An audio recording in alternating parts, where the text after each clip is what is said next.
Everyone, ఎప్పుడైనా పన్నీర్ భుజియా ఇలా చేశారా? లేకపోతే ఈ రెసిపీ ఒకసారి డెఫినెట్గా ట్రై చేయండి. ఇక్కడ బేబీ ఆనియన్స్ అయితే ఉపయోగించి ఈ రెసిపీ అనేది చేసుకున్నాము. సో ఈ రెసిపీ కోసం ఒక కడాయి తీసుకొని అందులో కొంచెం కోకోనట్ ఆయిల్ యాడ్ చేసుకొని జీరా, ఆవాలు, కొంచెం సోంపు యాడ్ చేసుకున్న తర్వాత మనం తీసుకొని పెట్టుకున్న బేబీ ఆనియన్స్ అయితే యాడ్ చేసుకుంటున్నాము. ఆయిల్ చిందకుండా ఉండడానికి మూతలో వేసేసి అలా మూత పెట్టేసాము. ఇప్పుడు కొంచెం 2 నిమిషాలు వేయించుకున్న తర్వాత ఉప్పు యాడ్ చేసుకొని కొంచెం పసుపు యాడ్ చేసుకొని మిక్స్ చేసుకుందామండి. హెవీ ఆనియన్స్ ప్లేస్లో నార్మల్ మీడియం సైజ్ ఆనియన్స్ లేదా లార్జ్ సైజ్ ఆనియన్స్ ఉన్న కట్ చేసేసుకొని యాడ్ చేసుకోవచ్చు. కలుపుకొని 2 మినిట్స్ మూత పెట్టుకొని మగ్గనివ్వాలి. ఈ లోపల ఒక మిక్సీ జార్లో కరివేపాకు, ధనియాలు, ఇంకా కొంచెం జీరా యాడ్ చేసుకొని కొబ్బరి పౌడర్, వాటర్ యాడ్ చేసుకొని గ్రైండ్ చేసుకుందామండి. ఫైన్ పేస్ట్లోకి గ్రైండ్ చేసుకొని పక్కన పెట్టుకోవాలి. ఈ లోపల మన ఆనియన్స్ మగ్గుతూ ఉంటాయి. సో ఒకసారి మూత తీసుకొని కలుపుకుందాము. Medium and large sized onions price ఎక్కువ ఉంటున్నాయి అండ్ బేబీ ఆనియన్స్ కొంచెం ప్రైస్ తక్కువ ఉన్నాయి. అలా ఉన్నాయి కాబట్టి అయితే మనం ఈ ఆనియన్స్ తీసుకున్నాం. సో అందుకు వీఆర్ యూజింగ్ బేబీ ఆనియన్స్. తర్వాత మనం గ్రైండ్ చేసుకున్న మిశ్రమం యాడ్ చేసుకొని కొంచెం garam masala, Kashmiri chilli powder and normal chilli powder add చేసుకొని కలుపుకుందాము. కాశ్మీరీ చిల్లీ పౌడర్ కలర్ కోసం మాత్రమే యాడ్ చేసుకుంటున్నాం. ఈ రెసిపీ అసలు కారమే ఉండదు. మూత పెట్టుకొని మగ్గనివ్వాలి. ఈ విధంగా ఉడుకుతున్నప్పుడు ఒక 2 నిమిషాలు కలుపుకుందాము.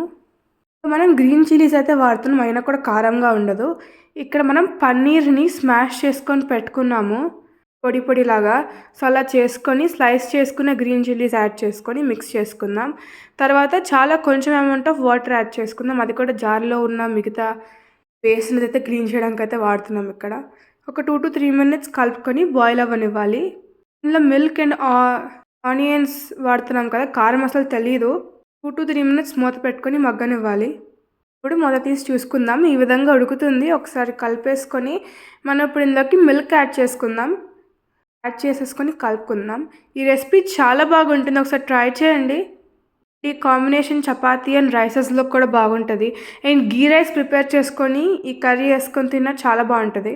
సో మూత పెట్టుకుని ఉడకనిచ్చుకుందాము. సో దీని కాంబినేషన్ చపాతీ అని చెప్పాం కదా, సో అది ప్రిపేర్ చేసుకుందాము. దానికోసం ఒక ప్యాన్ తీసుకుంటున్నాం. ఇవి వచ్చేసి మనం ముందుగానే ప్రిపేర్ చేసుకొని పెట్టుకున్న చపాతీస్, అంటే ఫ్రోజన్ చపాతీస్ లాగా ఇంట్లోనే చేసుకొని పెట్టుకున్నామండి. సో ఇది ప్యాన్ మీద యాడ్ చేసుకొని ఆయిల్ వేసుకొని ట్విస్ట్ చేసేసుకోవడమే. ఈ రెసిపీ కావాలంటే కింద కమెంట్ చేయండి, డెఫినెట్గా అప్లోడ్ చేస్తాము.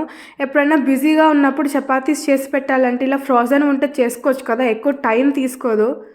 ఒకరోజు జస్ట్ ఫ్రీగా ఉన్నప్పుడు కూర్చొని మొత్తం ఇలా కాల్ చేసుకొని బల్క్లో పెట్టుకుంటే ఉంటుంది.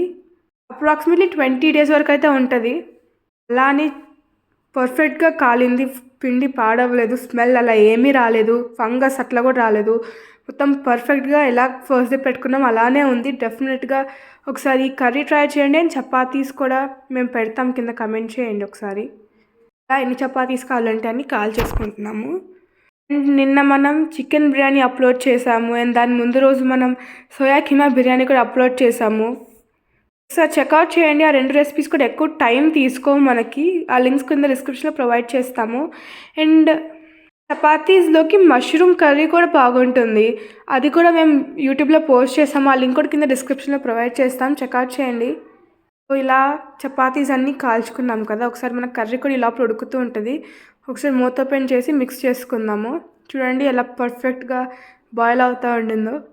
ఇలా కొత్తగా ట్రై చేసి అలా చూస్తూ ఉన్నప్పుడు సాటిస్ఫైయింగ్గా ఉంటుంది, ఎంత బాగుందో అని. ఒకసారి ట్రై చేయండి, అందరూ ఇష్టంగా తింటారు, ఇంకా ఏం పెట్టరు. అండ్ లాస్ట్లో కసూరి మేతి యాడ్ చేసుకుందాం. కసూరి మేతి మన వంటలకి టేస్ట్ ఇస్తుంది. కలుపుకుందాం అంటే 2-3 times కలిపేసుకొని స్టవ్ ఆఫ్ చేసేసుకుందాము. బాయిల్ అయిన తర్వాత స్టవ్ ఆఫ్ చేసేసుకుందాము. మన కర్రీ అండ్ చపాతీస్ 2 పర్ఫెక్ట్గా కుక్ అయినాయి. మనం ఇక్కడ మట్టి కడాయిలో వండుతున్నాం కదా, సో బయటకు తీసినా కూడా అలానే బబుల్స్ వచ్చి ఉడుకుతూ ఉండింది. చపాతీస్ కూడా చాలా సాఫ్ట్ అండ్ టేస్టీగా చాలా పర్ఫెక్ట్గా ఉన్నాయి అన్ని రోజులైనా కూడా. ఇక్కడ వీడియోలో చూపిస్తున్నాము.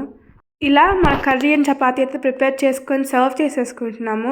ఇదండి ఇవాళ రెసిపీ. మీకు నచ్చింది అనుకుంటున్నాను. Please do like, share, comment and don't forget to subscribe to our channel. Have a great time. Thank you. Bye.